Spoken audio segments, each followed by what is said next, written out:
By the way, my friend Owen said he would Oh, come over tomorrow to play Dean. oh, and Nice. we are now live, so all chatter is being broadcast to a very large audience. That's right, a massive streaming audience. Okay, so now you can take your computer and I can take mine. I was And then. assuming you were going to sit by me so we could both be on camera, or do you want to start over there so you Oh, can you have want our me to guest? sit to your right? I usually sit to your You're left. telling me I have to move without saying anything. You're just standing there. Well, I didn't know This if. is good communication, Mr. Oh, Language Expert. oh, I should put this down because that window, that's what everybody's seeing, and nobody wants to see that. And then we'll get ready with the. Boy, you sat real close on my side, didn't you? Well, there's this pillow that I have to account for. Here, hold on a second. I have no space for an arm. This is, okay, that didn't go quite as well as I wanted to, but Okay. all right. Okay, so am I in frame or Uh, I don't know. listen, we're slowly catching up. Do you want to Officially pronounce you too. a mess, a hot mess? All right. Well, welcome to LangTime Studio, everybody. It is Jesse and I here once again in fabulous San Jose, in one of my favorite places to be. State, California, because some people might think you're talking about Costa Rica. This is true. We are in San Jose, California, not San Jose, Costa Rica, or any other San Jose you may have heard of. Let's be honest. There might be other San Joses out there. The reason I tell you this is because my wife, when she first met her first husband and he told her he was from San Jose, she said, he doesn't look Mexican. Thinking that San Jose was Mexican. I want to point out that according to this Google search, San Jose is the most common place name in the world, with over 1,700 places being called San Jose or a variation of that name, 1,716 to be exact. So we are in the one and only San Jose, Whoa. California, not any of the other 1,715 San That Jose's. is incredible, and never in my life would I have guessed that. I mean, I would have guessed Springfield before that. Wow. Extraordinary. And to add to the milieu of this story, when my wife did meet her first husband and thought that he was from San Jose in Mexico, it just so happened to be the same year that the Dionne Warwick song "Do You Know the Way to San Jose" was Oh, top 10 of on Wow. the radio. So I didn't know she she. obviously did yeah. not know the way to San Jose. I didn't realize that she had done a cover of that. I don't think. Wasn't it Dionne Warwick who had the hit with that song? Well, there was a much, much older one from, like, I want to say the 50s. That's the one I know. So, no, I've never heard that one. It was released in 1968 by Dionne Warwick. Well, listen. So, yeah, by the way, Jake is mentioning, I'm so pleased we have the muffled, disembodied voice of John Quijada as a guest today. Don't worry. I'm gonna have John come over here so that you can hear him Right, a I bit was better. gonna We say, don't have or our you whole can- setup. We don't have our whole setup. We actually have an external microphone that we use now that's propped up with rubber bands. It's a very professional setup. Before you go anywhere, though, Yeah. it was written for Dionne Warwick in 1968. Like, it was What? Meaning literally. the San Jose song you're talking about from the 50s is obviously a completely different song. You know the way to San Jose. We won't be back for many a day. You know? No. My heart is beats. My heart is. It sounds like it's by Henry Mancini. And my. No. That was an old song. You're humming a song. I You're had to singing leave a song little by, girl in by Kingston the guy who Town. did, oh gosh, the Shake, Jamaican guy. shake, No, Harry shake, Belafonte. Sonora. Harry Harry Belafonte. Yeah, and it's yeah. Jamaica Farewell. Yeah, it wasn't San Jose. So they're both going to San Jose for different reasons. Here we go. Uh, It does not say San Jose at all. Yeah, it's not about San Jose. You've changed the lyrics to the Belafonte song. To leave a girl in Kingston Town. That's literally the only place I've seen so far. What? Is there nothing about San Jose in this There song? is nothing about San Jose in this song. So the chorus is, I'm sad to say I'm on my way? Yes. I thought it was, do you know the way to San Jose? Won't be back for many a day. You got everything else right. That line you got totally wrong. This has to be a joke. There's got to be a version like this. Somebody please Certainly, back me up. Mr. Language Expert, this is the second time that you've shown us your prowess with language communications during this podcast. Oh, well. Yeah, so that is not at all the song that you, and also that wasn't even close to the Dionne Warwick version, so why would you think she remade it? Like, that's not even... Well, because there was only one song that was called Do You Know the Way to San Jose, and it was by Harry Belafonte, and it was that song.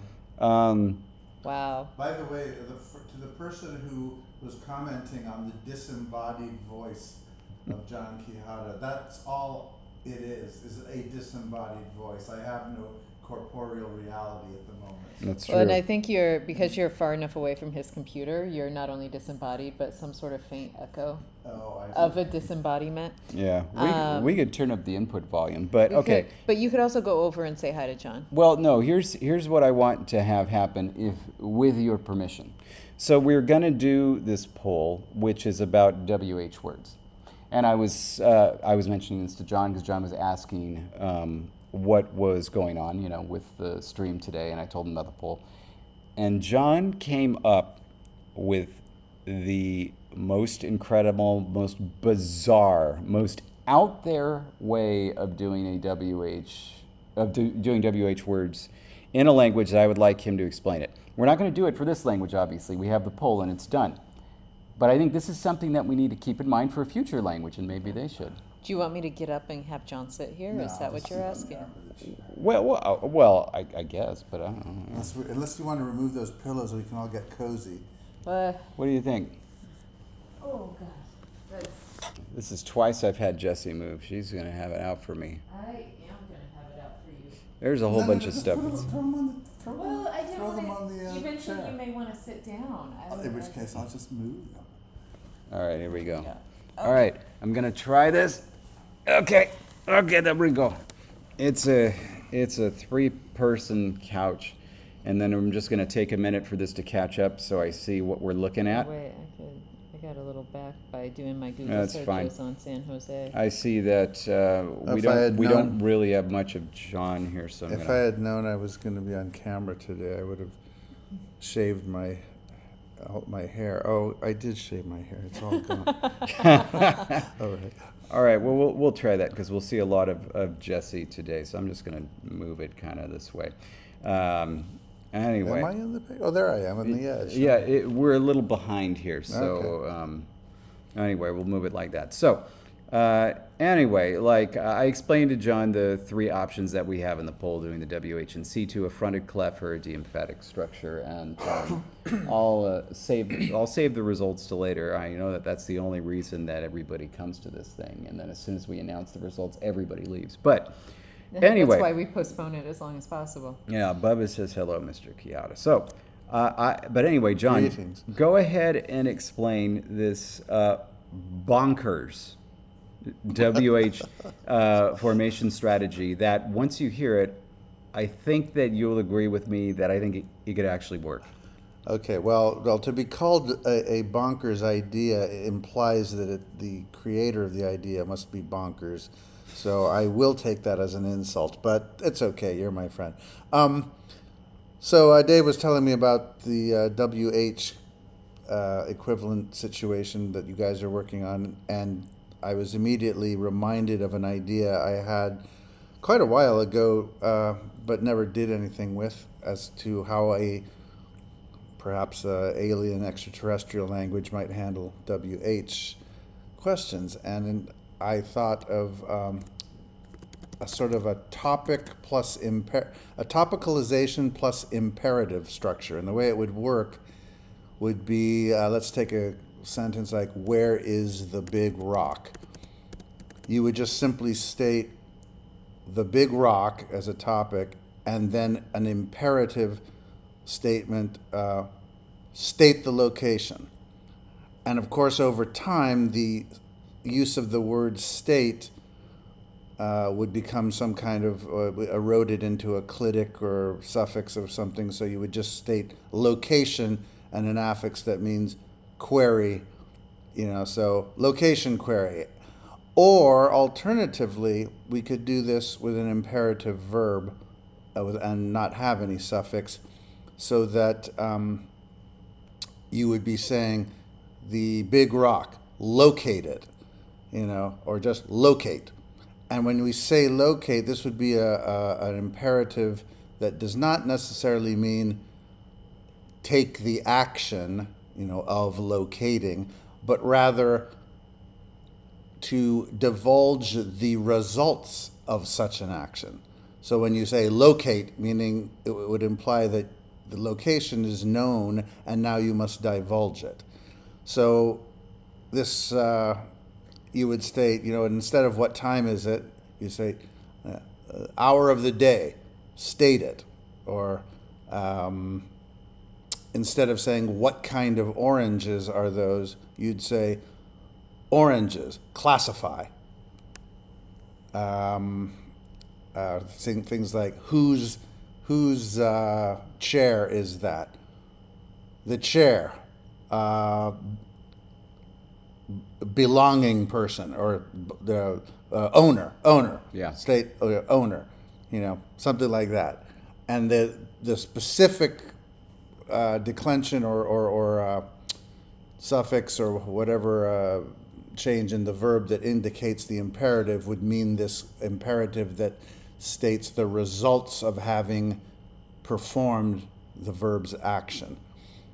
And that way you could do away completely with WH questions of any kind, and everything would just be topics and imperative statements about them. Yeah, and so if you think about this idea in general, you could take it in several different directions. So like you could imagine 5 different languages that use the same strategy, but in 5 different ways. And in a similar way, think about French. French has these negation strategies that came from actual words, right? And there were a bunch. So there wasn't just pas, which came from step. There was moins, which came from something. There's rien, which comes from nothing. There was point, which came from a point. And so there are a bunch of these. And you could imagine a similar type of thing. So one language has several different imperative words for this. And another one just like essentially drops a variable into a sentence and then at the end just says specify. So like, someone ate the orange, specify. My friend ate something, specify. Like that would be the bare bones way of doing it. Or you could have the maximal way of doing it where you've got kind of like different verbs or different words for like each type of WH idea. I think you would need the topicalization aspect though, because if you just say specify, you're not indicating what you want specified. The eater of the orange, that's true. The orange itself, whether the question is regarding classification, what kind of orange, or who, the possessor, whose orange. Right. You need some kind of pointer from the specify command to its referent as to what is to be specified and what is it about the referent that is to be specified. Its owner, its description, its sort or type or kind, etc., etc. This is true. You could rely on just intuition and just commonality. But yeah, that would be a really interesting way of doing it. So you just say like, orange, state the owner. Eating, state the doer. In other words, eating the orange, eating? State the doer, Yeah. right? Something like that. Yep. So there are just a bunch of different ways that this could be enacted.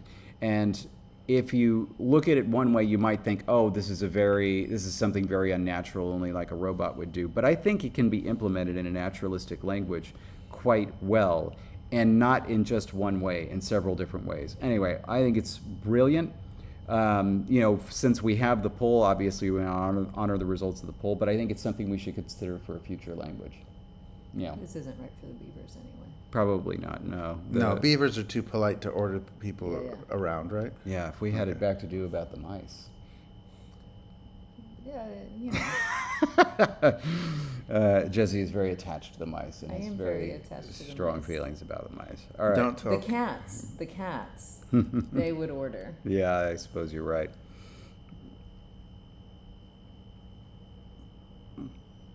Exactly. Jonathan, yeah. Jonathan said exactly what I was thinking. To Logan, I would say kind of. I think it's a little different.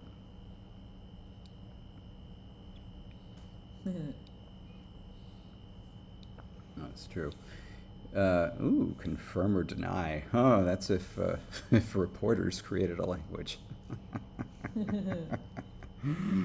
But that's more a yes/no question. Let's see, and then something. Anyway, hello all, and goodbye. Have fun. You All guys carry on. Okay. It was good having you on for a minute. Actually, I think 3 minutes. There you go. Well, thank you. We appreciate it as always. So babe, Yeah. I really love you. Yeah. But like, if I'm gonna be typing, I can't move. I'm a little T-Rex right now because you've pinned me up against the edge here of you the go. couch. Here you go. That'll give you some more wiggle room for your arms. See? Yeah, that's good. That's good. All right. Well, I suppose I will move aside, but the one problem is I don't know if we'll be able to see you still. You know, we could have brought. Also move to the table. You know what I was going to say? We could have brought the camera and not the microphone. The microphone is too bulky and too literally rigged up with rubber bands to be carried successfully, but the camera is pretty small, I think. David is not a lefty. He was just smashing me.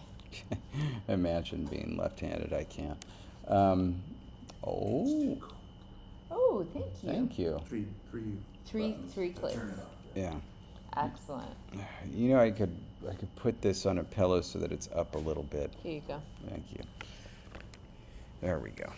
There we go. And then I'll just do like this, I think. But No, neither of us is a lefty. Not unless you count really random things. Like, I always did gymnastics from my left-hand side, and I like to bowl with my left hand. But, like, I'm otherwise a righty. I tried to teach myself to write with my left hand because I super wanted to be left-handed. But besides the fact that I can write with my left hand, it's not pretty, and so it just never stuck. The left side of my body is stronger than the right, because that's how I was born. But so it probably would have been to my advantage to be a lefty, but I am not. I did indeed have sinister ambitions. And look at that little hidden clown over there. There are even clowns inside of John's apartment. How about that? All right. So, are you ready to resolve the results of the poll or reveal them? Or I'd like to hear what they were. yeah. So, I have my phone. Jonathan's asking, so I will take a picture, Jonathan. oh yeah, it's a traditional one, an Italian one. You know, there's Federico Fellini did a movie on clowns. It was kind of a documentary, but about the function of clowns in Italy. It's pretty interesting. Like a good 20 minutes of it is just an interview with Patrick. Anyway, as Patrick is saying, I could ban you now. Okay, so random photo. Anybody not following along right now on the stream on Discord just got a random drop in chat. Oh yeah. Clown is halfway to a gnome. All right, Yeah. David. Yes. Let's get back to this. Right. Okay. So this week we were going to decide on our WH strategy. And we came up with 3 options that we wanted you to consider. One of them was just that we come up with our WH words and WH phrases and we drop them in C2. So we don't have any WH words yet. So all of these have variables, but it was like, if we have Salayo da sumo kasbasatana. The beaver puts the grass on the rock. Then basically you just take a WH word, put it in place for beaver, for who puts the grass on the rock, put another one in place for grass. Presumably in the partitive, I should have said that. What does the beaver put on the rock? And where does the beaver put the grass? I mean, like it makes sense that it would be in partitive where it would be required. So sorry, I don't think it needs to be. This should be, what does the beaver put on the rock? Beaver puts the grass on the rock. Where does the beaver? Yeah. Okay. The beaver is decorating the rock with grass. That's Yes. what's happening. Okay. All right. So that's option A in C2. Option B was a fronted clef. So it's not merely the case that you have a WH word and it's being pulled out in front like happens in English or Finnish. What's happening is that it is an entire little cleft structure. So it's who is it or what is it, and then there's a pronoun that is dropped in the sentence that corresponds to the who or the what. And so for who puts the grass on the rock, it's who is it, he, she, on the grass on the rock puts. What does the beaver put on the rock? What is it? Beaver, it, on the rock, puts, yeah, and so on. So this is kind of a cool thing. It's a little bit different from just dragging a WH word up front. It's kind of a fun thing. And then this one was Jesse's idea, the de-emphatic structure, and it's almost the opposite. But also there was a lot of diversity in the things that you wrote up, so we're going to have to figure out exactly how we want it to work. But it's essentially like, he put the grass on the rock, who was it? Or who is it? Things like that. Or he put it on the rock, what was it? And so on. It's taking that little cleft and de-emphasizing it, putting it at the end of the phrase, which is really interesting. I don't know if I've seen it, but it's really interesting, and I think it fits our beavers' personalities, I think. It's the most polite version of what John described for this WH question system. Instead of, specify or classify. It's like, what did you say again? By the way, when you talk about, what is it, performatives, and that whole thing in, when you state that there are different types of statements, that you use in language, there's actually no difference between a question and an imperative. They're the same thing. At least in terms of pragmatics. Anyway, so those were the three options we asked you to consider. There was a very clear first, second, third. You might be able to guess. In C2 got the lowest number of votes. Always a nice option. We've definitely done it before with the LangTime language. There were some votes, but not a lot. And then, so these two duked it out for second and first place, but there was a very, very clear winner. And that clear winner was Jesse's de-emphatic structure. So does that mean I need to go get my notebook to remind myself of what I had written about these? No, because I think it's in the document. It wasn't just in writing and I showed it to you? No, it was in the document. Oh, okay. I don't Cool. think, yeah. Anyway, so that is that. Let's open up Lexergy by Graham. I'm gonna scoot that over. I don't know why I like have my computer facing you. Well, I don't want that. My computer facing you? Hold on. I just wanted that. So at least when I'm over here, I can see all the talking that happens. Here, I can make it a little bit bigger. It's kind of nice. All right, so here I'll show you what it was that I was looking at. Oh yeah, option C right there.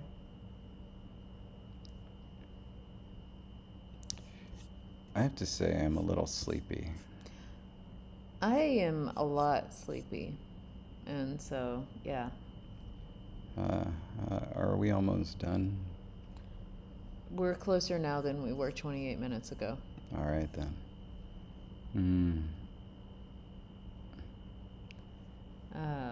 And Jonathan's out of it today. The Jonathan? Jonathan, yeah.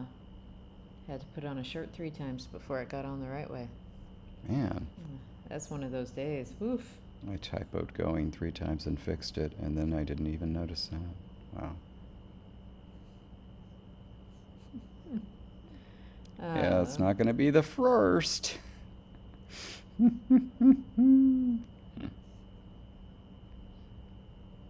Oh, we missed Club yesterday. What did we miss? Even after those encouraging words I sent you on Discord, how ungrateful. Was it a mess because you were trying to avoid LTNS at all costs? And That's it's hard right. to do that on Let's Have a Booba or have a booba. Yeah, it just be A because the LTNS from Let's have to be gone.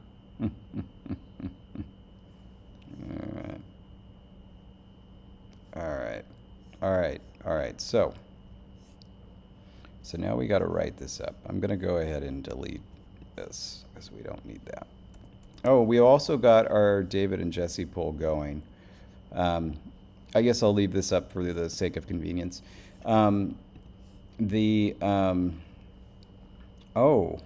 Jake had a story about celery. This is little known, but apparently Biblaridian despises celery.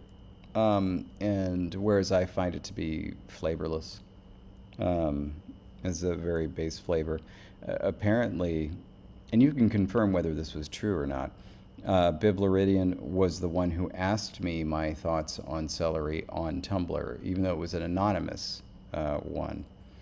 And so it was to that ask that I responded with the story about the giving of flavor. By the way, I am totally down for turning off that air conditioner. Oh, it's just a fan. Yeah. There's nothing I hate more than air touching me. It's still touching me. But focus on, not on that. Finish what you were saying. How are they all... All they're doing is looking up your nose as you stare. How do they all like this air David. being thrown at you? Like it just makes you cold. We can go sit in the other room. Yeah, you're right. If I could ban something unimportant, it would be celery. What's wrong with celery, Jake? There's nothing wrong with it. It's fine. It's a great thing to add to soups. In fact, wasn't this like the rule where it's like if you're gonna add like flavor to something, it has to be onion, garlic, and celery? Was that it? Whose rule was that? I thought that you were talking about that with somebody else the other day. Jake is saying it's an affront to cuisine. Is this a joke? Like celery is just common. Like being against celery is more preposterous than me being against onions. I'm curious to know what you want to do to move forward with option C. Here we go. Biblaridian describing celery as flavorless is absolutely unfathomable to me. So, here is where we have our decisions.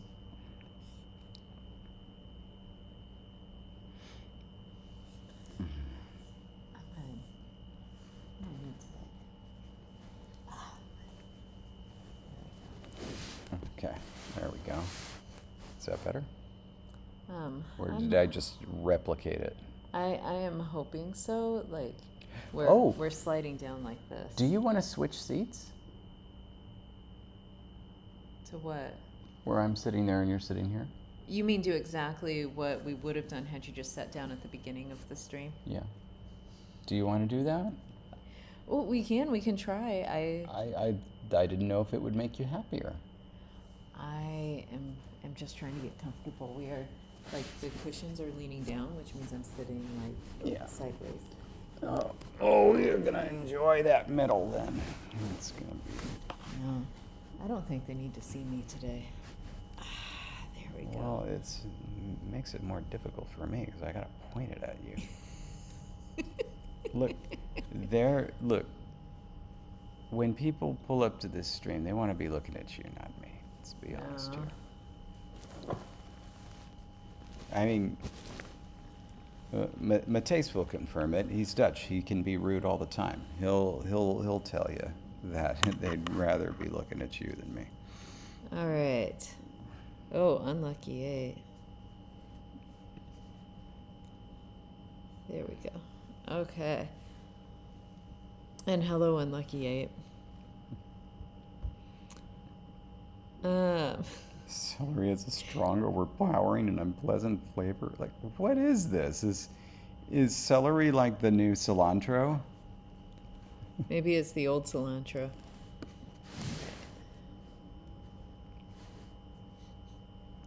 I'm trying to adjust the camera to see if this helps. Yeah. I'll let you know in a second. All right, so let's talk. Yeah, I'm gonna. I don't know how to get me on there. I'm gonna focus not on typing right now, and let's just talk about and think through this. So. Yes. You the option C, essentially there's 4 options here. The second one is just pushing the WH word to the end. Yeah. Which I don't think makes a lot of sense. I want to delete that one. Is that okay? Yeah, it's fine. It was a way of the WH word being behind it, if you will, in a way that it would have been shortened from a longer clause, and the only thing left is effectively a WH word.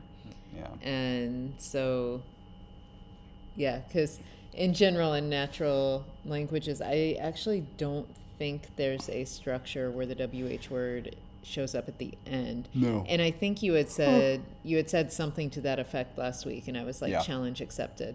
And I was coming up with a historical reason for it to occur at the end. Yeah. But now David is deleting that option, and I'm fine with it.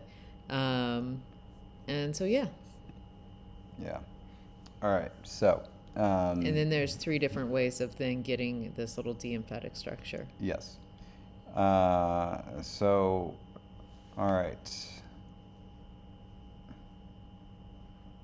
They're just going off on celery now. All right. So let me. Okay. Now, what was the next thing I was going to say? Something about this. Okay. So the question is how much we want this thing to just be a stock phrase versus how much we want it to actually participate in the tense structure. This is what I heard you say. Oh, a celery stock phrase. Exactly. And happy birthday to Jake. I would really like to learn about what they did for their birthday while we were gone. Because today is not their birthday.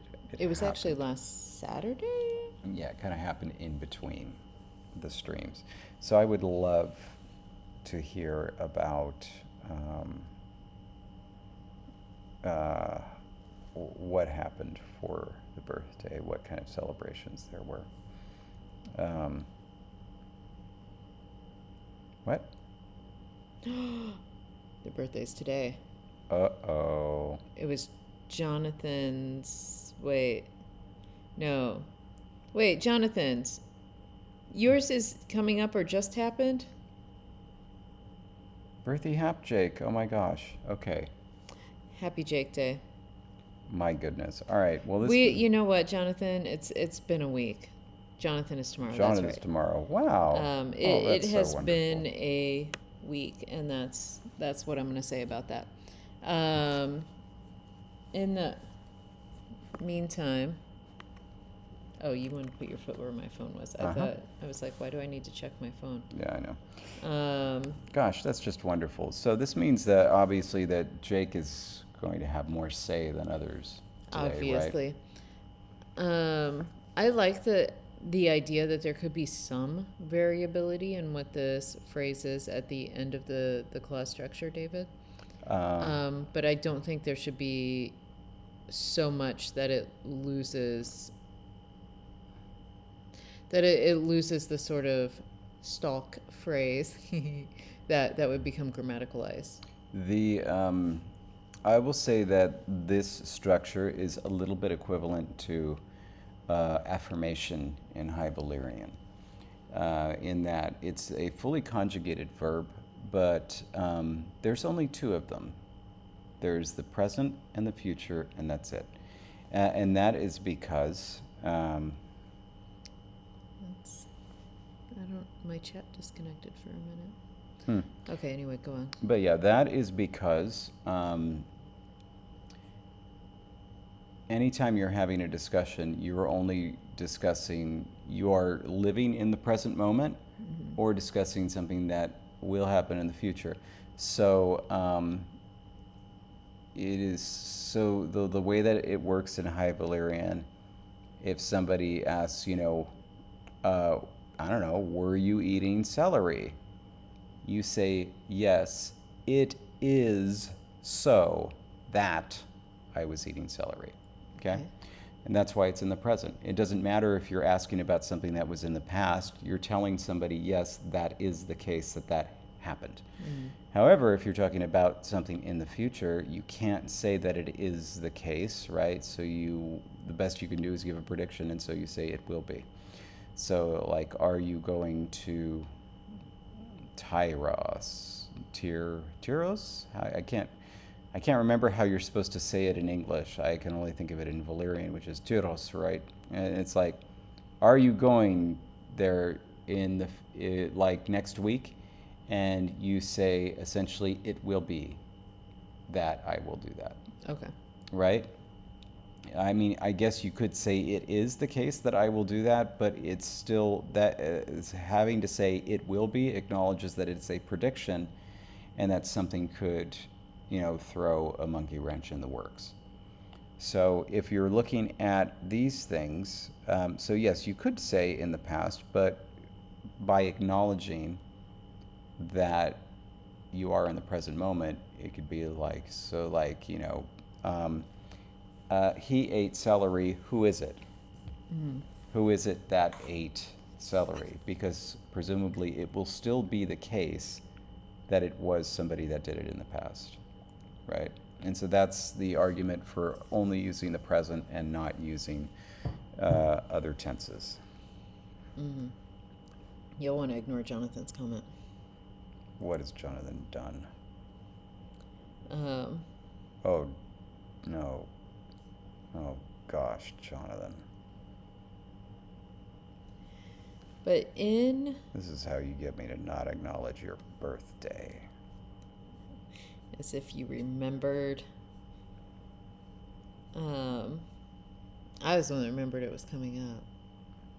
Or it just happened. I just couldn't remember which direction. Speaking of it having been a week, I need to remind myself how this language works. Dark Horse has made a suggestion that I really enjoy. and that I would like to think about. It's not going to be related to language, but Dark Horse's suggestion was that when a beaver is born, they plant a tree in their honor, and I think that that is a really nice and beautiful idea. And furthermore,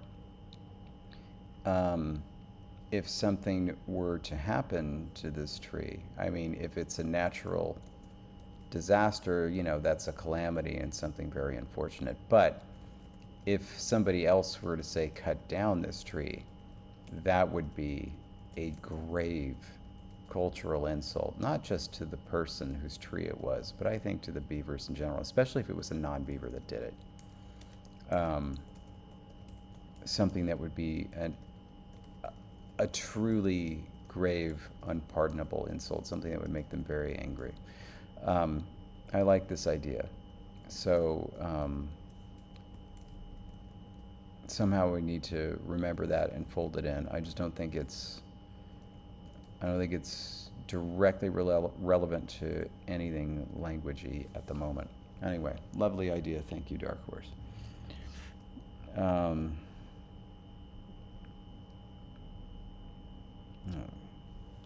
dare you sully Gieler with a retroflex?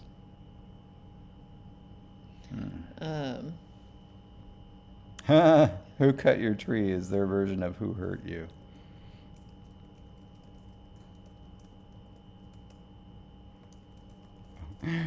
No, it could also be,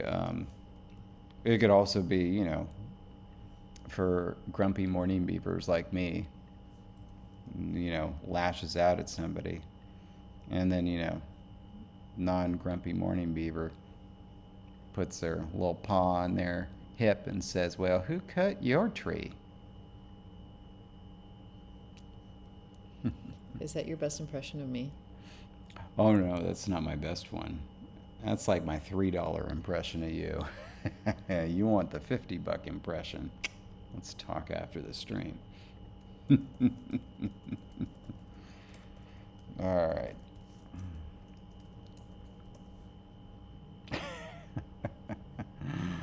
By the way, there was some excellent shade thrown at Patrick in the Discord. Legendary shade. It was wonderful. What a day it was for, again, dunking on Patrick. Yeah, it was a time. All right. Okay. Well, thank you for writing some of that down, because I was not gonna. It is now in the document up above. Who retroed your flex? All right. So, going back to this, you gave some really good information. I thought, everybody's getting me. Oh, Patrick.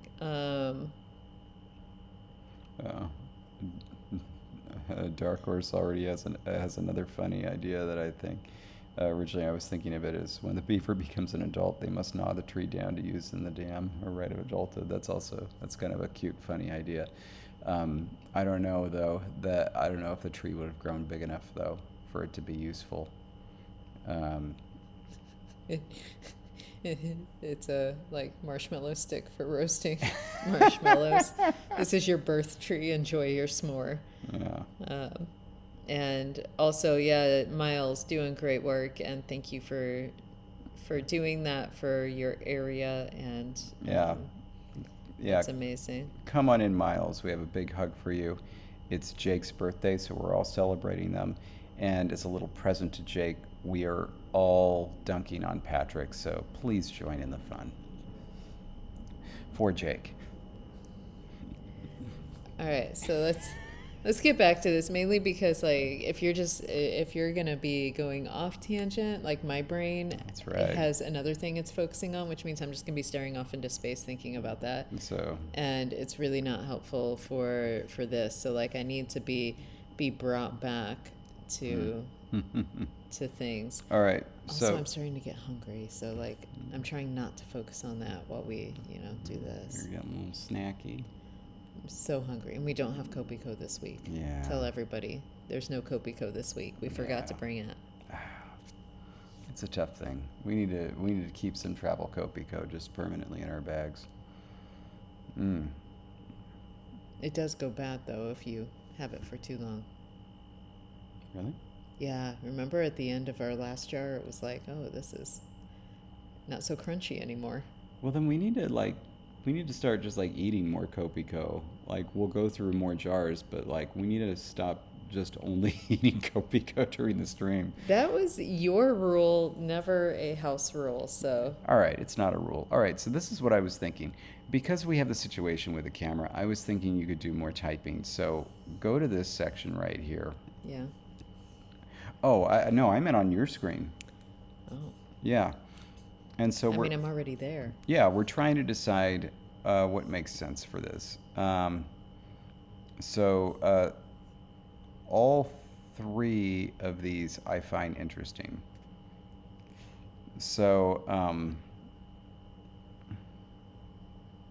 Now, mind you, these forms that follow are the forms of like is. I was suggesting na was the best copular form to use here, yeah, just because it seemed to be the most generic and the one most able to be sort of widespread.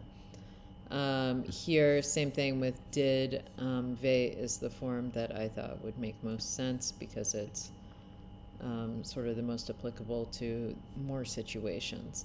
yeah. And so yeah, so that's what this is. So effectively, I could take out the is. I just wanted to remember what na meant. And so yeah, so I mean, I'm glad that you like all three. Yeah. Now, what I didn't do was I just focused on like they stacked the rocks. I didn't say like the beaver stacked them. Are we gonna have different WH words to represent? Like, Yeah, that's what are they? it's part of the question. There are a number of variables here. So let's focus on this one and this one. So the idea is that the saying is a part, like the you say is a part of it. Whereas this one, it's just WH and it kind of gets a na in the end. Yeah. Um, And this last one, by the way, is in the grammatical order that, you say who. yeah. It's in the order that we would expect it to be in Nulise. Yeah. So essentially with this one, Nulisu. yeah, essentially with this one, the WH word is kind of coming in the middle. And so we figure out what say is, we put the U in there, and then we figure out what our WH words are going to be. And then that's the old state. And we see how much we're going to squish them. This one, it's like we come up with the WH words, and it's literally just a suffix na in the end. Which sounds more exciting to you to pursue? One thing that I like about the final option is that one is kind of different. Two, it's going to create these sort of question particles, question words that end up looking different from where we could reuse the WH word or words elsewhere. Like, wait, had we done? Yeah. Well, you know what though? We don't really have relative clauses that work that way. So never mind, we wouldn't need it. Because, the main thing that you would end up seeing these WH words reused for is for relative clauses. And trying to think of other structures that, outside of like clefted structures or like some really specific structures. I guess we haven't really talked about nominal clauses, like I say that they went to the park. In some languages, you say something more like I say what they went to the, like you end up using the WH word in potentially in sort of subjunctive ways. But, that's kind of interesting because if we did that, and especially like if we use something like what, um, I could see how that could kind of give rise to a construction like this for WH questions, and this is why. So let's say that it becomes a common strategy in the older form of the language to say, I said what clause. So I said what the mice built a house. And the whole thing would be, I said that the mice built a house, or you said that the mice built a house. You can imagine, like, with them rephrasing WH questions, so moving from an in situ, say, strategy to moving to this, it'd be like, they stacked the rocks. You said what? Or like, or you said who? Things like that. So they already have this construction.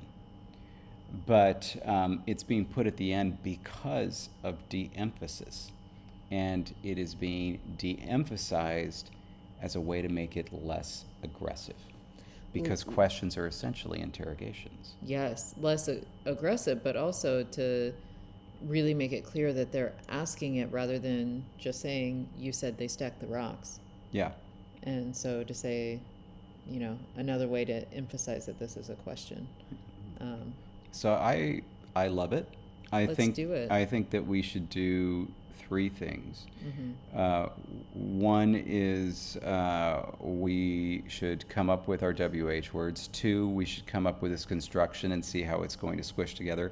And 3, we should give examples of the actual subordinate clause structures, the unsquishified original subordinate clause structures that are still in the language that have much more variety. So not just say, you could be like, you said that, or I heard that, something like that, that uses these original things. And where we need to start is with the WH words. And I think we should just stick with one verb. I think it should be say.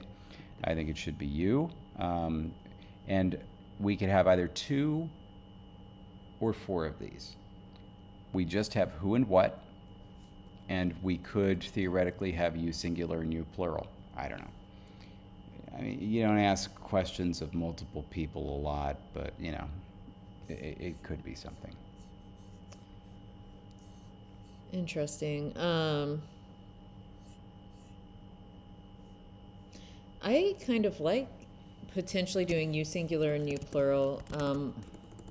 First and foremost, they're very different forms in terms of pronouns. And so they would result in very different phrases, because we've got id versus on. Like, they're very, very different. They are. Secondly, I feel like it could be a way that they end up using it not in a singular plural distinction, but in a you're addressing a specific person versus asking just in general. So like, if specific versus generic. How Yeah, interesting. like if I don't know, you, me, and John were talking, and I know that you know this information, and so I ask you specifically, I would use the singular form. If I'm just asking in general, like, do either of you know, I would use the other form. Now, we could extend this and be like, yesterday we were with a group of people, and if I knew that the group knew the answer, like the students within our group knew the answer, I could ask the entire set of students using the singular form, but knowing that, like I'm addressing you, these group of students, versus if I just, asked the whole room that was there, which included some students, some staff, some, us, I would just be asking anybody. Brilliant. And so. Brilliant and Excellent. Perfect. Okay. So, as we come up with these WH words, there are a couple of ways to do it. I do think that there should be a distinction between who and what, but there doesn't need to be any other distinction, because there's going to be a pronoun in the matrix clause that stands exactly where it needs to. And so that's going to cover every situation. Subject, object, object of a postposition, possessor, doesn't matter. It's going to be in there. You know the function of it because of the role of the pronoun in the matrix clause. So all you need to do is just have the distinction between, guess, animacy. Who versus what. So that's great. So we need to come up with that who versus what, and we can do that in one of two ways. Either they're both proto terms, or there's a proto what, and it's applied to like beaver and thing or rock or something like that. I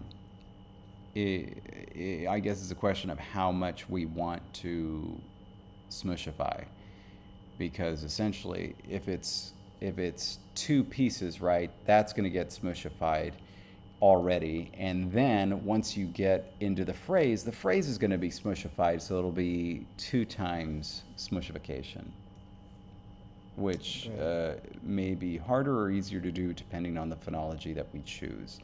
So I guess we'd better very carefully choose that phonology. What's the protoform of e then Let me see. I'm pretty sure we kept it. Yeah, it's e then on. Okay. So let me e and those are the protoforms. Okay. Good. All right. And put those up there together. Keep this. We don't have a verb for to say yet. Oh boy, it's just We variables all the way down. Okay. And so that allows us to play around with what forms may be best. Because it's going to, again, go, well, because it's verb final with this clause structure, it should be you what said and then the full clause, right? Or is this meant to be an introduction and so the said actually comes in between? No. That's the English version of it. So Yes. It would literally be you what said beaver rocks stacked. Okay. Which sale kasba Oh, is this proto? ing. I was trying to remember if I could do this on my own. Because it's a Z. It's there. a Z now, kasba, and then this would just show up as oops. Yeah. And stack. We did this.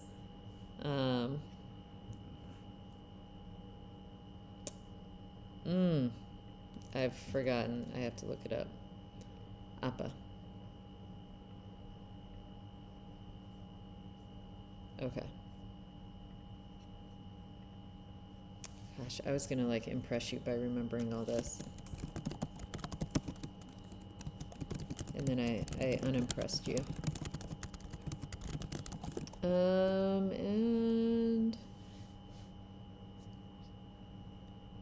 oh, this is also interesting, David. Mm-hmm. If we actually tense this,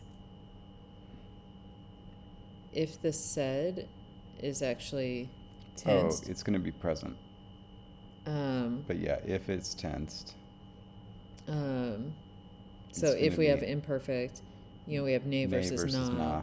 Yeah. And so we would actually get a distinction there as well. I'm going to put that there. Okay. There we go. And this will protoform of nay and na. Do we remember where those came from? No, but it shouldn't be very difficult to find out. Just go to na in the dictionary. The NA? Yeah. No. Naf, swim.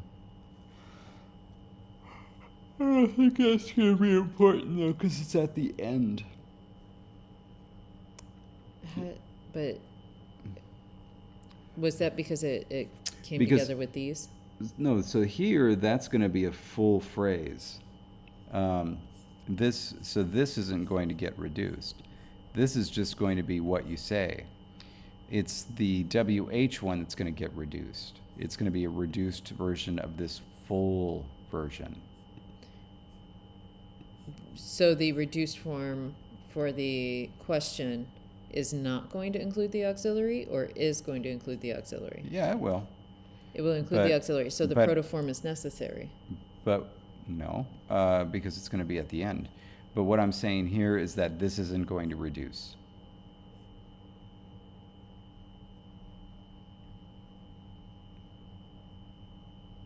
Okay. All right. We on the same page here? Sure, but I feel like you just said what I told you in the same words back at me, but in a way that you felt you were explaining something to me. So Do you still believe that we need the protoforms for these? Because if so, then we're not on the same page. depends on how you reduce it. Because if any of the ne na exists still, it could have an a versus a vowel. It could still, so like Yeah. the protoform of how the naf became na became ne could be relevant if in the overall stress pattern it would actually have shifted where it got stressed in protoforms, and therefore as it got reduced, it kind of reduced in its own little weird way, versus how the ne on its own reduced. Okay. And that's This all, one- but like it could have reduced much later, and so it doesn't, or much earlier, and so it doesn't matter. Okay.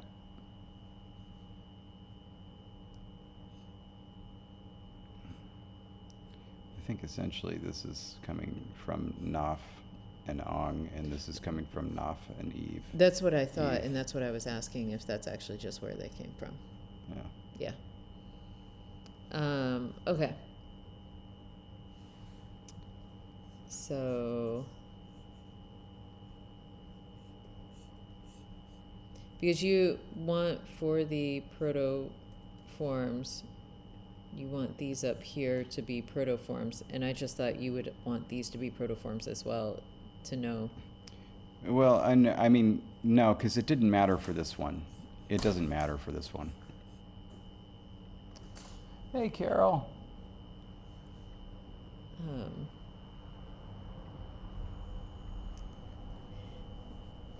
It doesn't matter for the big one, but like Right. it does matter for the question, which comes from this.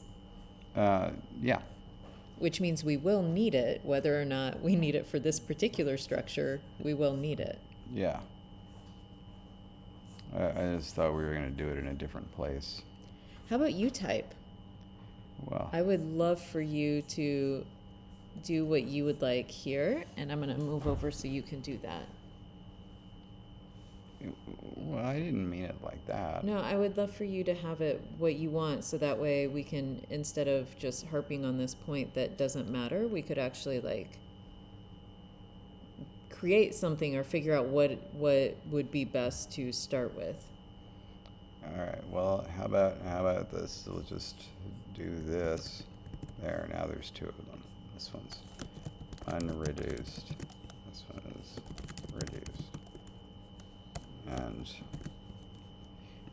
is this a pro drop language? I think it is. Is it?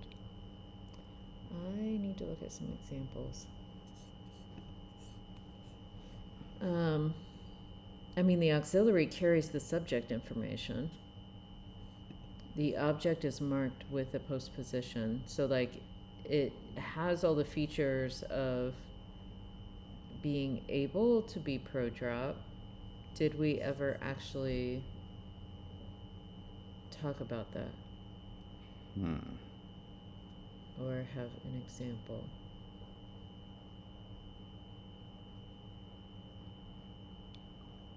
Did we ever do a second person sentence? Or even a first person? I think we've always done a third person sentence. I think this is our first. Yeah. Ah. There's no translation that starts off with you or I. Oh boy. Oh boy. Well, that was. Also, I'm not sure if after shifting I'm still on the if we're both still on the screen.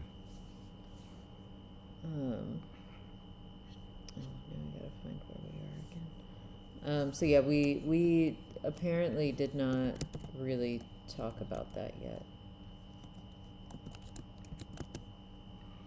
What are you feeling? Can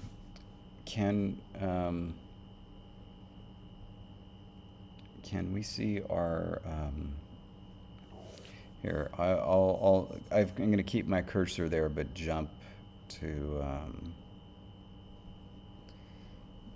Because I mean, all these charts, well, the third person and second person plural are conflated. First and second person are conflated for most of them. I think the only one that is truly unique across the board is the exclusive.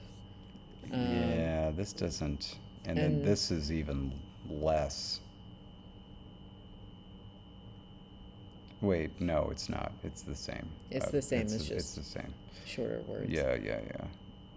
So I feel like I don't know. Maybe I think it's a type of thing where informally maybe you could pro drop, but in general, no, I don't think so. Okay. I don't think so. So that answers that question. Can somebody tell me, not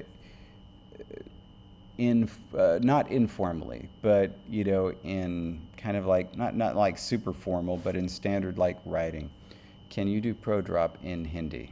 My guess is no. And let's just restrict ourselves to the present tense. Let's not talk about the ergative past tense. I don't think that you can pro drop in Hindi.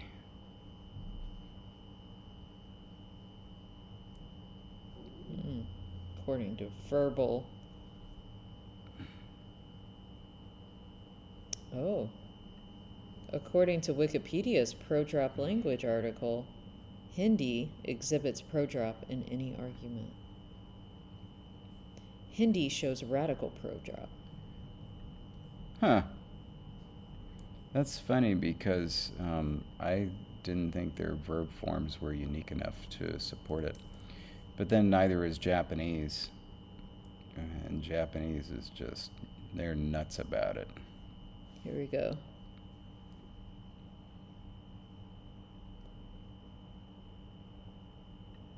The case.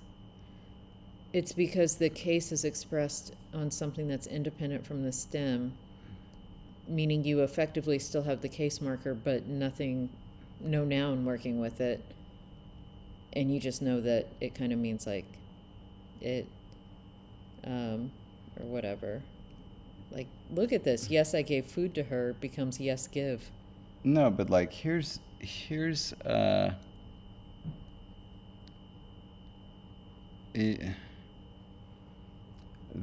are terrible examples. Like, these are terrible examples. You couldn't have handpicked worse examples. Like, the first example is it's raining. And if you could, and here's like, did you give food to Nadia? And the example they're giving is yes, I gave her food. Like, in that case, Finnish is a pro drop language too, because you just repeat the verb to say yes. That's a terrible example. What about this one? Let's see. Yes, that is a good example. That is a good example. It's this is where you go watch a film with me. And see, what I recalled was that the verbs in Hindi were somewhere in between Spanish and English, where the endings are not unique for every single person number combination, person number gender combination. And so I didn't think they would be pro drop, but yeah.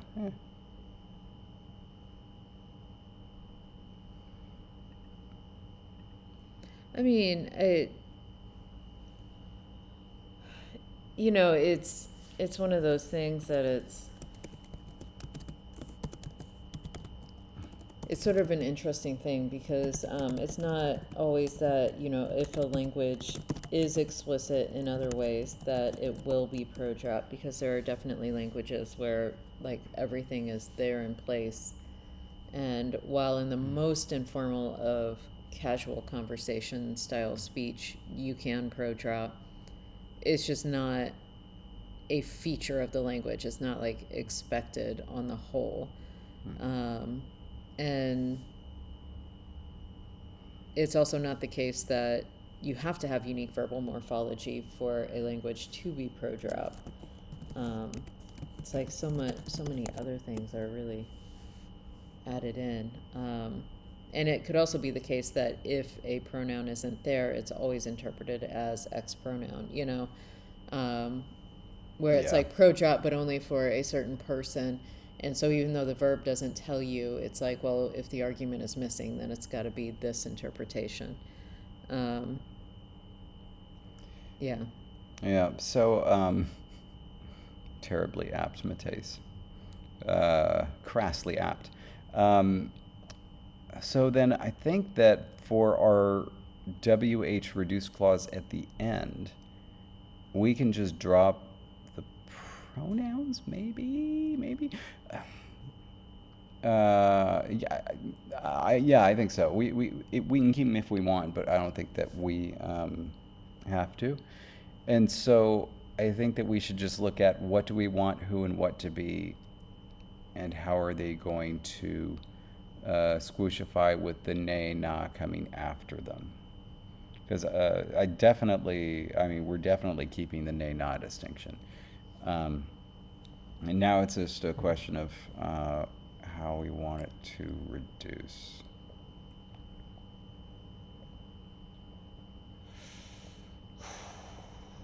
If we had one of these begin with a vowel, we could have a thing where the and the ing must stay if we wanted to.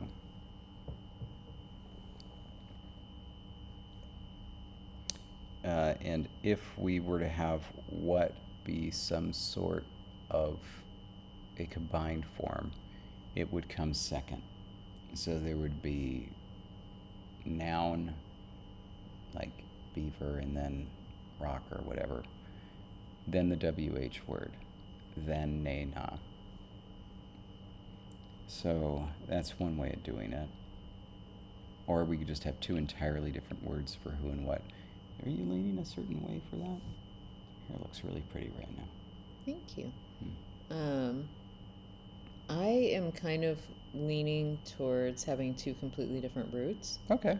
In part because we had chosen in this language to create unique protoforms for pronouns. And I feel like who and what being animate and inanimate are big enough distinctions that they could have been completely different forms and not based on, like what rock, what beaver kind of thing. Okay. All right, then. It also means we could play around with one of them being consonant initial, one of them being vowel initial, and getting some very different reductions. All right. So I'm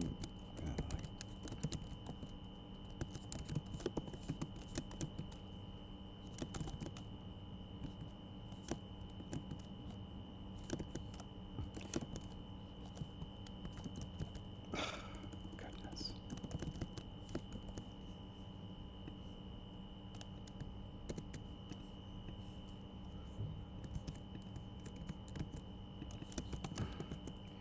And so here these mean truly optional. This, you must choose one.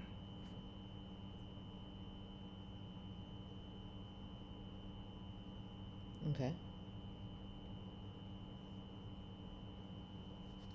So there's a lot of variables in there, but at least there are fewer variables now.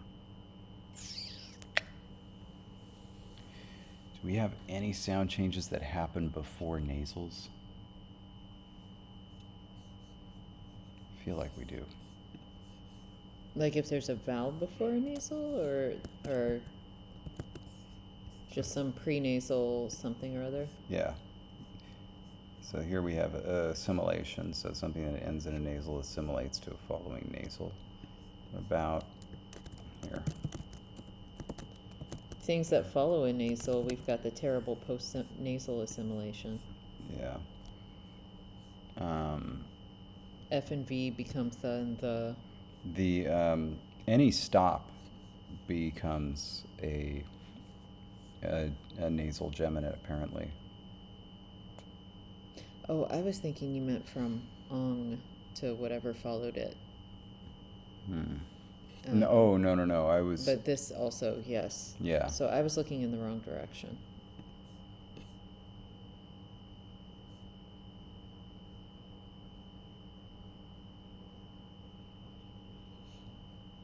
Okay.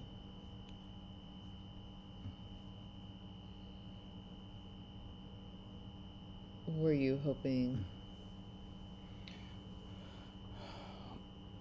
Well, in terms of assimilation, if we have something that ends in any kind of stop, evidently, and I'll double check that by putting a D in there. Yeah. If we have something that ends in any kind of stop, it will become a geminate in the modern. And for this extra special reduction, we could say this shortens. The geminate just shortens to a regular N. Right. And so in terms of the shape of our who and what words, they could end in any type of a stop, and that the evidence of that would be erased. So that's a small something. Of course, we have the voiceless nasals, which would just make it nasalized vowel. Right. Which in a reduction would probably be kind of lost. Maybe, yeah. I know. And I don't think anything else happens, like alna. I don't think anything happens there. No. No, it doesn't. Okay. All right. So that we know that's what happens with this edge. With this edge, I am indeed quite curious about the post-nasal stuff. So, Put an F in there. on fa. I don't know if this will be different on fa with a bilabial. I'm trying S too. Also. Okay, let's see what we got.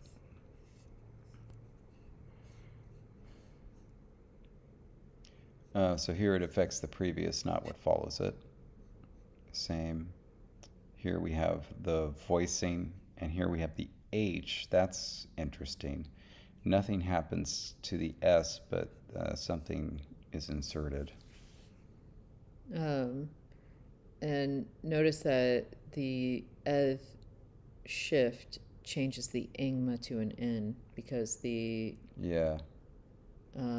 terrible postnasal assimilation happens before nasal assimilation. Yeah. And so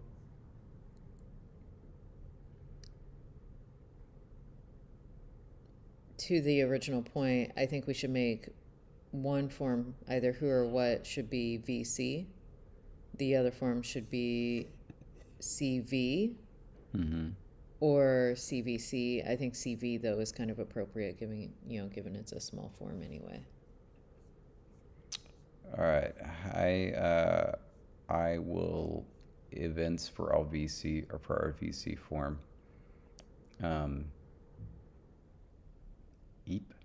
IP,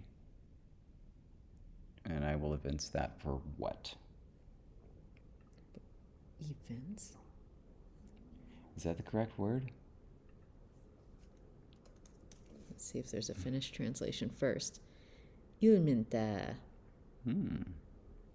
Ilmaista or osoittaa. Reveal the presence of. Indicate. Is that what you meant? Yeah, to me no, that's not. So I used the word incorrectly. Are you saying this is what you're going to say it is? Propose is the word I was looking for. Propose. Yeah, events is something that's evident. So, like, evinced a nonchalant error means that he wasn't doing it unconsciously. You just look at him, and that's what he's. I think the modern equivalent is giving. So, like, he gives nonchalance. It would be the same as he evinced a nonchalant attitude. Okay, so eep was what? Yeah, that was what I was going to suggest. Okay. We also need to think about. We've been thinking about the nay or the na coming. We haven't discussed what the form of say is. Uh-oh. Like, that's kind of important. Shoot, I left that out. Whoops. So let's. All right, So now we'd no longer. I'm gonna throw eep in there, but that's clearly not as important anymore. This is now more important. So I think that say should probably end with some sort of stop so that we get as much reduction as possible. Mm-hmm.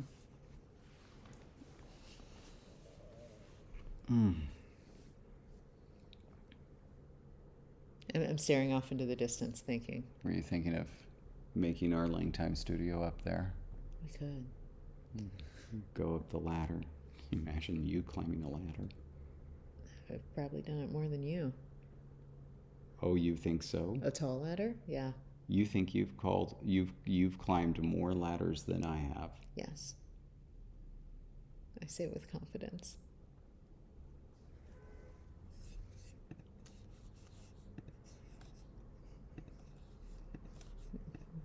New poll. Eep is a mouse. Yes, yes.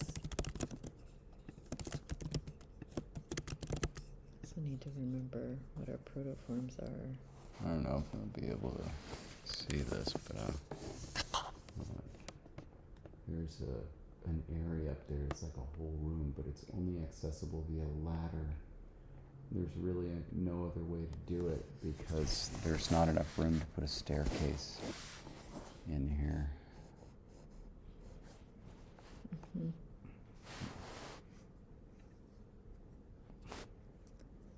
All right. A lot of incorrect voters in this poll.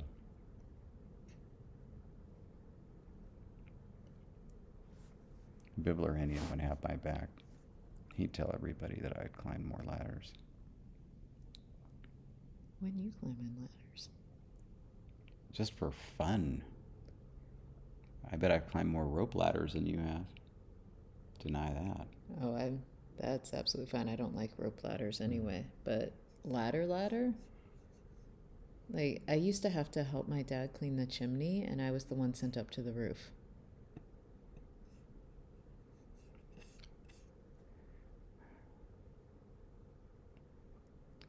I used to watch my mother call somebody to clean the chimney. And when I say used to, I think I saw her do it once. And then, I also worked in a music store where I was in charge of the wall display, which was up on the ceiling, right underneath the ceiling. And Really? So I had to climb a ladder of that size and just like... Did you get to decide what was on the wall display, or did you just put it up? It was a mixture. Like, there were certain things that needed to be put up, but how it got put up was, up to me. Oh, so you didn't decide on the content, but you could decide on the arrangement. Design, yes. Interesting. Mm-hmm. And also, if you're going to count the fact that I lived in a top bunk bed for 4 years and had a much smaller ladder, but a ladder.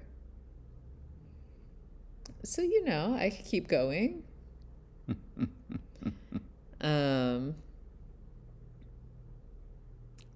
Okay. And I'm also like, and then we potentially... I might want to change my recommendation and say that EEP is say. I was actually going to ask about that because I felt like that could be... Yeah. Oh my God, I kind of have a funny potential.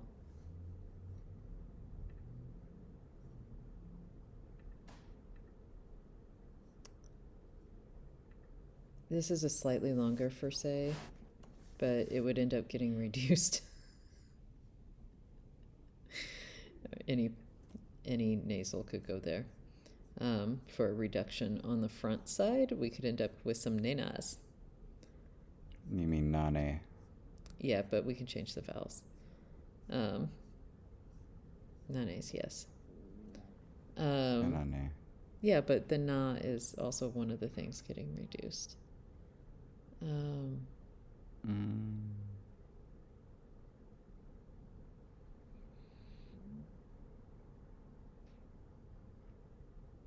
I was just putting that there because to speak is to nod. Interesting question from Tabby. I'd like to see that, but I've gotta get it. You got it, but are you getting it?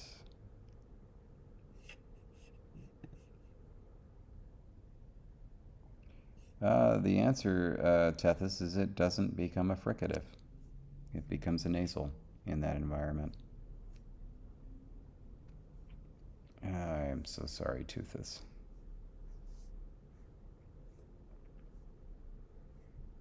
It is inexcusable, unpardonable, and inexplicable. I also apologize to Tabby.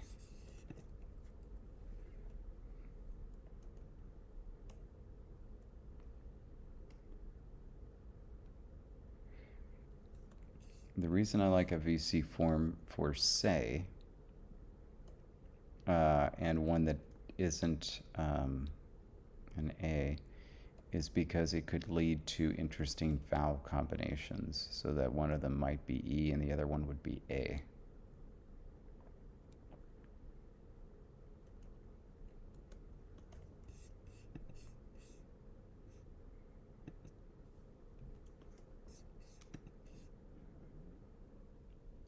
It's because from this vantage point, Tethys, it looks like your profile picture is a tabby cat. I'm sure if you enlarge it, it's not, but it kind of looks like it.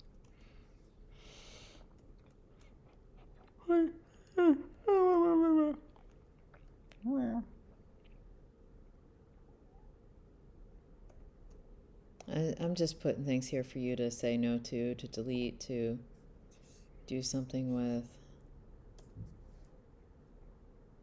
Let's keep them all there, but let's go ahead and write eep in here. Okay. I like to eat better for what? Let's change it to eek. Like eek the cat.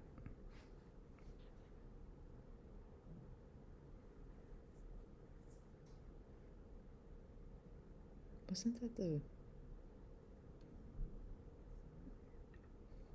the to squeak? And Let's see. I'm looking up woke with issue. It was in woke with issue that I'm asking. Okay, yeah. Good question.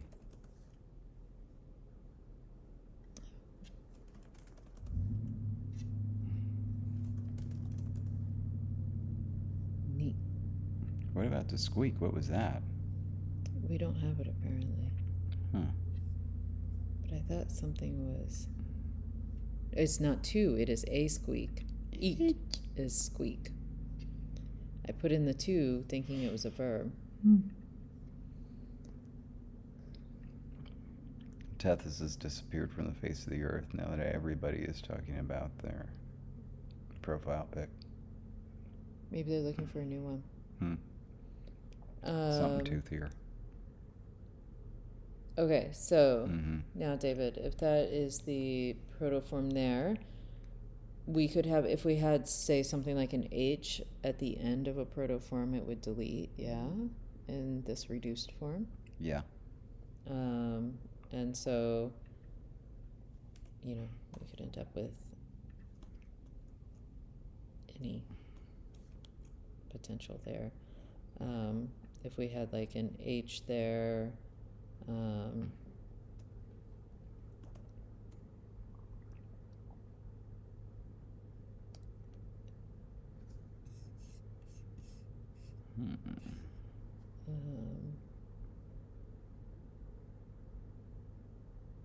I feel like an F also goes to an H. You know, and so if we have... Phi definitely does in certain environments. Or certainly could. And beta is something that could just disappear.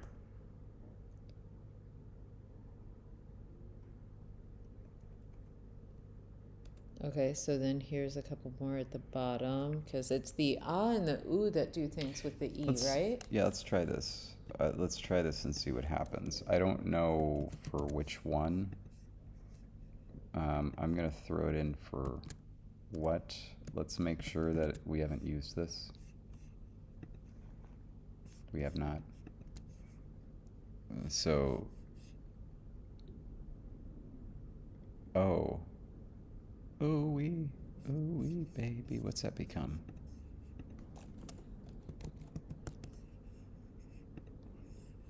Ugh. So this could potentially become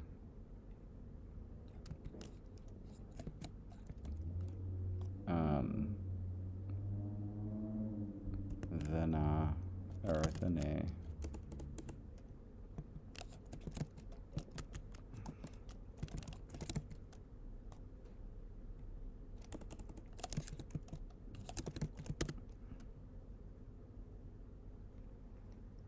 And then, oh wait, I'm sorry.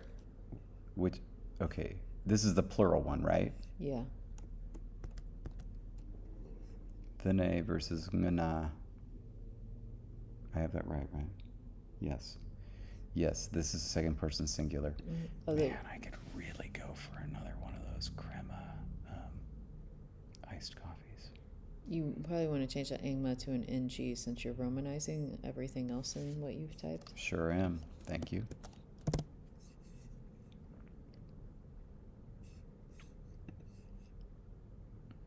No. It feels like a weird, quick thing. No. But it kind of works for the beavers. No. So yeah, sentence, thene. And sentence, gana. Now, do these forms feel more animate or more inanimate to you? Let's come up with another form. And then see. And then go. Because this time we wanted... Well, that was BC. I guess CB won't matter because we ended up picking one that... Well, then again, it could change the ng. Okay, yeah, let's do CB and something that could change the ng. So how about... does anything happen to I? Just becomes I. Okay. So... If we did... Tita tu. If we did an ah, it would become a.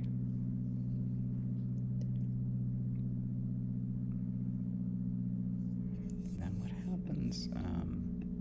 Let's delete all these. Ba. Just curiosity. Ba amma. That's kind of interesting.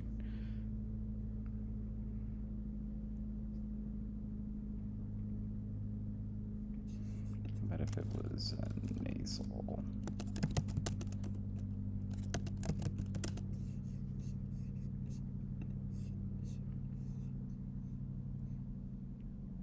Athma, amma.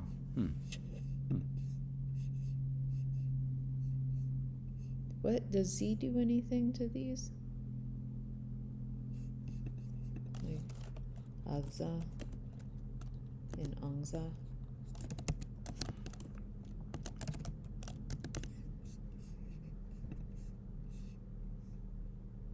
Nothing, just okay, adds a G. I was trying to find interesting ways to take it out of the nga, so that way the other form would be a nga and this one would not. Well, something that we could do is say if it starts with a consonant, it just dies. like this part, because remember we were going to make these optional. We say if it starts with a consonant, these parts drop off, but they could still make their effects felt with assimilation. In which case, the bilabial is, I feel more.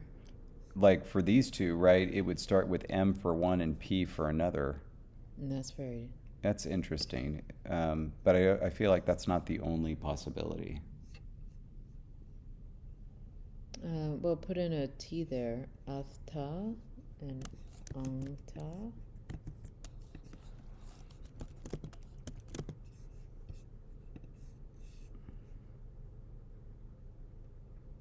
So Ta versus na. And I'm assuming the D and the B would be the same for the previous results.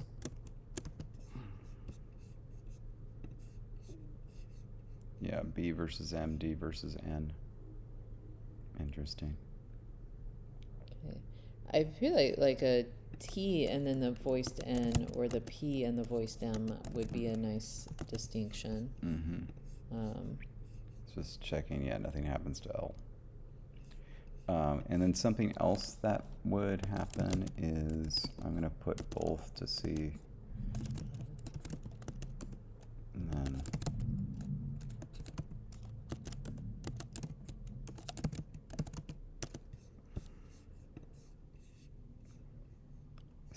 This could be very interesting. FHVH.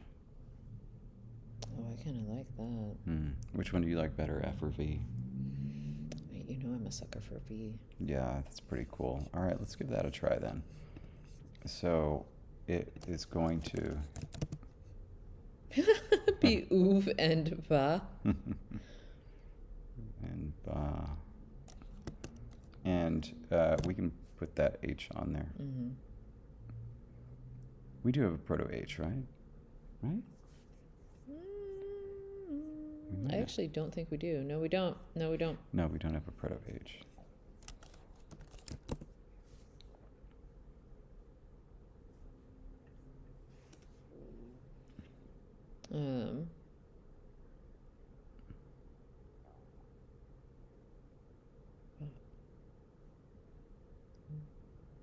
I kind of like that. All right, then this is what would happen. Oh, I should, I think that's an alarm. That's a wild one. So I think it's going to be, okay, ETH on top, and so it becomes just V, ve, ne, versus he, na. I think we have the who and the what correctly assigned. I think you're right. Yeah. I like it. I do too. Let me get rid of these because these are just getting things down. And then we have to say is eek. Yeah. I am sorry I was a grumpy Gus earlier. I'm very, very happy with what we've done.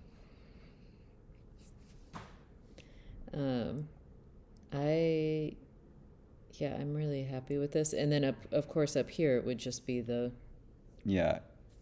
full form, and what would come out, what does oof come out? Oh yeah, let's do that. So just to, I don't know if we'll ever use that, but right. Vof. Oov. Really? Oov. Okay, so Yeah. Vav is who, and oof, which goes to oof, is what. And this just stays. Yeah, but this is actually really good because if say begins with a vowel, right? Uvi, so on. Eek just stays eek. Oof, I did it again. Yeah. Yeah, either that or we reduplicated the way we've done with other. I just for this, I just wanted to make sure there were no sound changes. Yeah. Just to make note. if for no other reason than when we search these protoforms, it's written somewhere in the document until we're ready to make dictionary entries. Would the ing would show up with what in this case? Like you say, and then would the ing show up, or is say gonna work differently? It's like, would it be ith uving, ik, ne? Oh, what is the primary object marker? Is it ing? Yeah, right? Yeah, primary object of the verb. Yeah, I guess it would.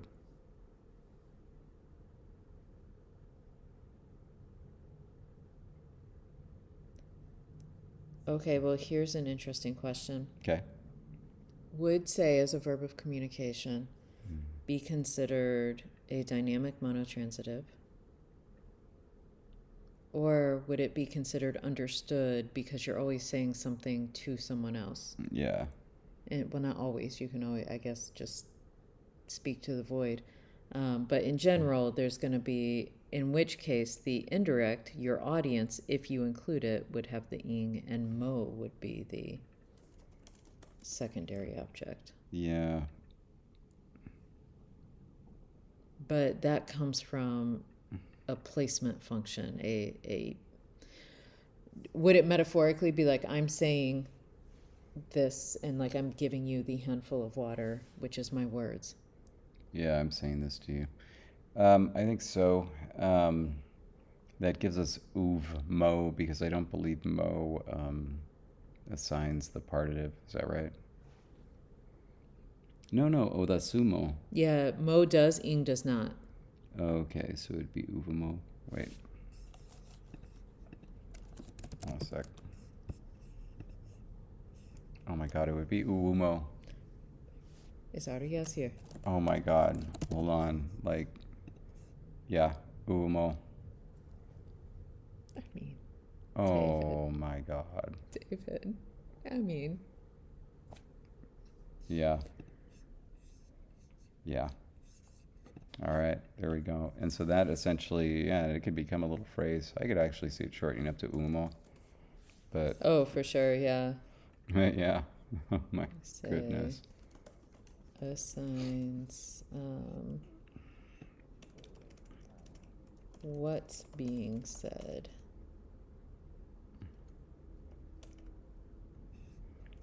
Equals X. Yeah, I'm actually going to go ahead and add this. Partitive. Well,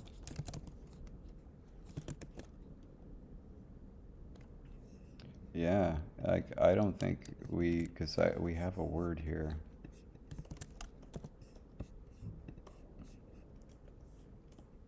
Oh, and then here we can talk about if we want. I think eek being reduplicated is good. Does anything happen with eek? shoot, hold on a second. I gotta put this in correct. Yeah. Right. If we wanted to reduplicate it, I don't think so. No, it doesn't. Geek. But yeah, I was going back because I didn't think about that. So this would become that. Yeah. Yeah, we missed that. I'm going to see if there are any others. Yeah, this is wrong. Why was I thinking that? This isn't where it becomes H. It becomes H after a nasal. That is what happens. Yeah, I mean, yeah, 100%. All right. So there's another one. And that's it. Okay, so now we're good because I was going to add that word since it is a modern word and exists. Mm-hmm. So we have oov and uwu. And we're going to call this, Pronoun. yeah, it's a pronoun. What that restricted in use to essentially being the dummy object of a matrix verb in a subordinate clause structure. E.g., say, here, tell, etc. That I know those are English words, but at least that'll give us the idea so we know what we're doing. All right. Oh, that's the, okay. The heck happened here?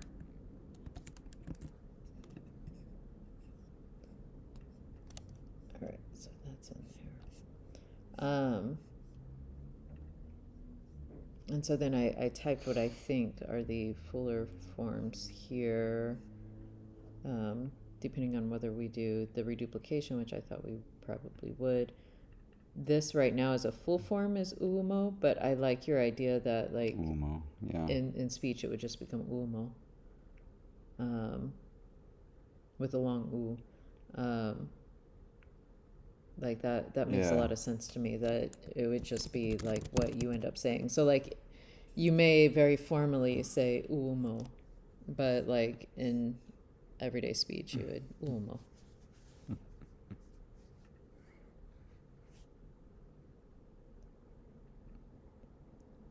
Cool. Wow. God, we really missed the opportunity to celebrate with a Kopiko right now. Yeah. Or a muffin. Anything. Yeah. Mm. Maybe we'll have a piece of pie when we're done. Oh, I think they may have saved that, yes. Mm-hmm. Okay, so...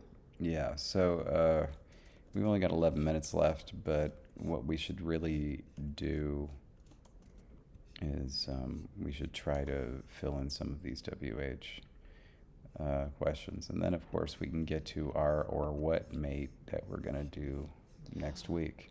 Oh my gosh. We already did the or, right? Yeah. Yeah. All right, so let's newly see a D emphatic WH clause is appended to the end of every WH question. In the matrix clause, a demi third person pronoun sits in the place where a WH word would ordinarily go. Say English. All right, so who this will be? Let's do specific and generic.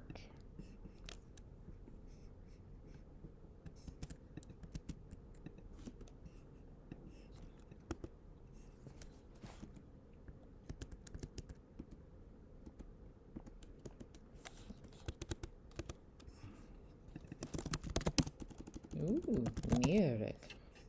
Generic. Okay, so if you want to use the sentence we've already got here,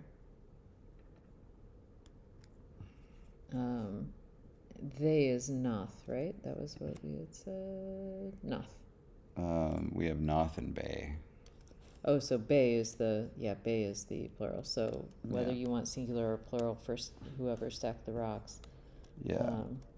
All right, so who stacked the rocks, right? Mm-hmm. Is Noth. And then I think I got that right. Cosplaying.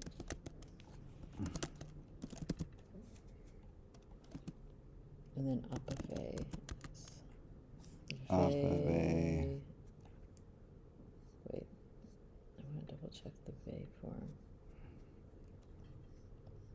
Yeah, third person, just in general. Okay. Gotta spell. Okay. We don't have number marking, right? No. Okay, I very suddenly was like, shoot, are we missing something? Okay, and then attached to that, because this is specific, it'd be vene. Bene. What do you think about the comma? For the, Bene. it's so hard because it's so unnecessary, but like it really sets it apart to make it Yeah. easy to see as just like an English speaker looking at it. And then henna would be the in general. All right. And then, of course, this is in subject position. Yes. Should we do a couple in object position?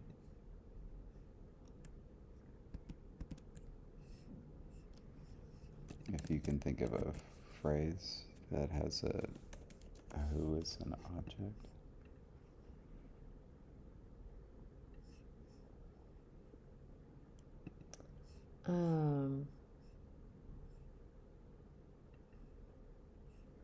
We can use to give, which is be, because the person being given the thing is used with ing, not in the partitive, just ing. Mm-hmm. And then what's being given is used with mo. So that's one. Carry, she could carry a person. Okay, how about, yeah, let's do that. The beaver carried who? Or who did the beaver carry? Oh, right. I forgot how English works.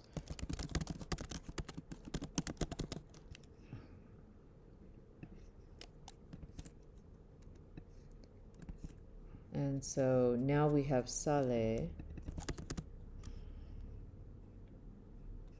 instead of nath. We're gonna have sale, nath, ing, and then beeve. Beef? Yeah. Ah, that's cute.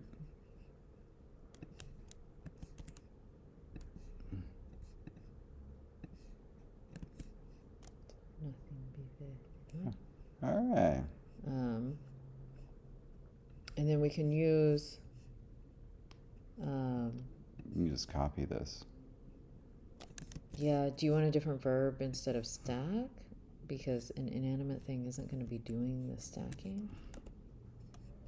Oh, it could have been a giant. Okay.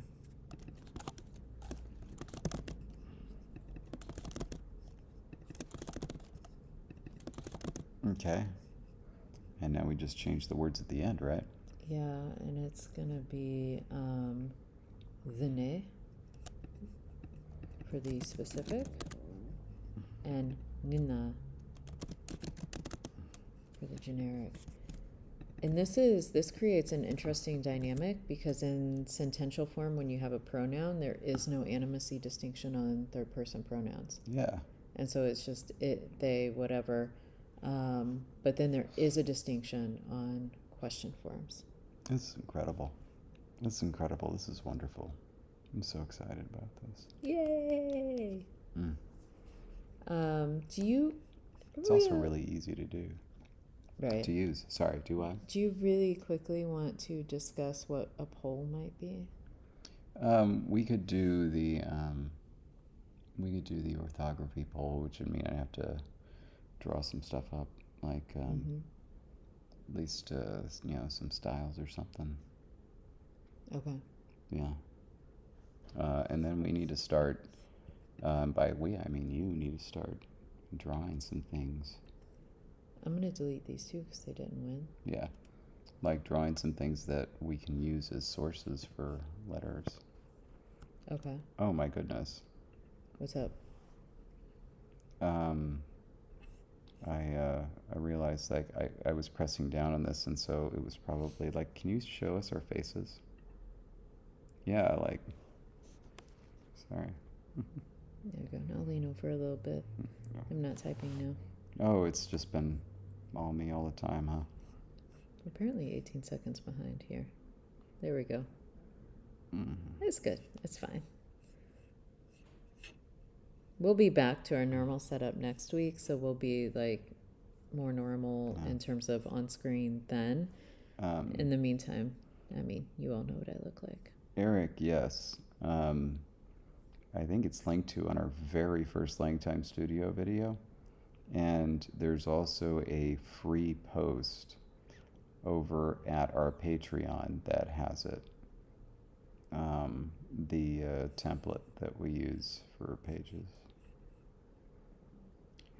By the way, I will not necessarily say it's the best. It could be improved. I'm getting on it, David. I know. Jesse's slowly been improving every area of my life. Ooh, like what you did with that. Uh-oh. Oh, I didn't realize you could even search in live chat. Who knew? I feel like I need to make it a color, though. It's pretty cool. Oh, teal is good. Or is there a color called celery? You think say it should be eek? Or it should just be eek? Because, like, it's buried enough in this thing, it could just be eek. Yeah. I think it should just be eek. All right. Eek, no.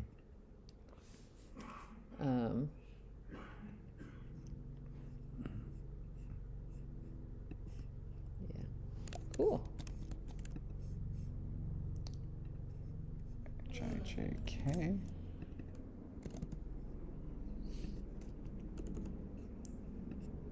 then here we are. Oh, I'm going to go down to the English side and add that. So this is to say, and then something is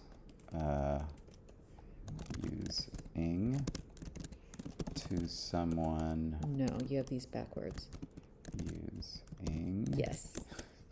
And then, yeah, use mo, because it's your words are what you're handing to somebody. And so mo is the positive.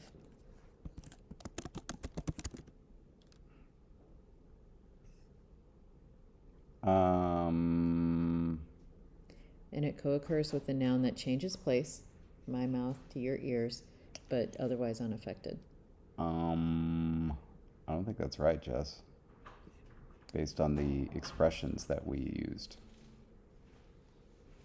I don't know what you mean by that, but like I'm pretty sure I'm right on this. The expression like I say what, or like you said that he went to the store, right? Mm-hmm. It becomes you say what he went to the store. The what corresponds to the thing that was said. Yes. Which would be ing. Which would be mo if you follow, because I am the person you're saying it to, so I would be ing, but you're just not expressing that. It's like when we had the examples of placing a rock on. Say something mo. Okay. No. You're right. I just got it mixed up. Yeah. It's okay.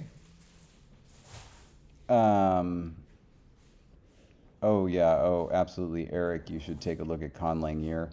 Go to quothalinguist.com. It'll help you do stuff. But there we go. We're all set, and everything is in there correctly. And it's so important for things to get in there correctly the first time, because then you don't have to think about them again. You just learn it and do it. All right. All right. Well, thank you all for being here, and thank you, John, for guest starring for a few moments. And we will see you all next week. All right. Bye, everybody. Bye.